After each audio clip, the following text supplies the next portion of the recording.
Hello everyone, welcome back to another Starships 2.0 tutorial. This time I'll be talking about actions in combat. Sort of. I'm not going to talk about every single action, but I will discuss them in broad strokes, and also cover two of the common actions you'll be taking often. Firstly, the number of crew members that can take actions on your ship's turn is 5 plus your ship's max fire number. Secondly, what actions you can take depends on where you are stationed aboard a ship. Your battle station may have the facilities needed to use some actions, but not others. Discuss with your GM what actions can be taken from which parts of the ship.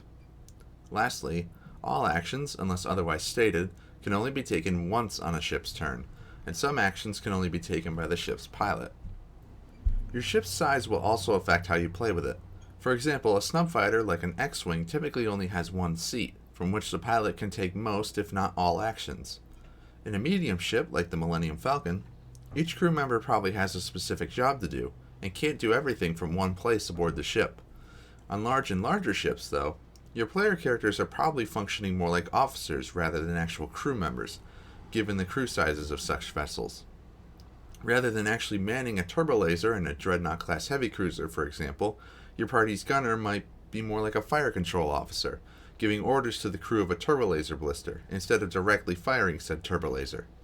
In such cases, act as if your player characters are represented by the crew. Your player characters should still be rolling dice, even on truly massive ships.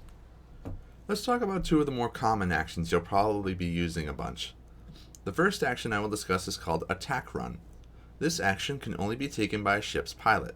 When they move their ship 150 feet in a straight line towards the target, they can use their action to declare an attack run. If there are no obstructions between the pilot's ship and their target is within range of a forward-facing weapon, the pilot may use their bonus action to attack with it without the disadvantage normally imposed on pilots if they take the fire action. If a tertiary quaternary weapon is fired, the attack deals additional damage equal to the distance of the attack run divided by 50, up to your ship's strength modifier with a minimum value of 1. You can also ram with the attack run action, but I'm not going to cover that here. The other action I'll talk about is the fire action. When you take the fire action, you make an attack with one ship weapon against a target that's within range.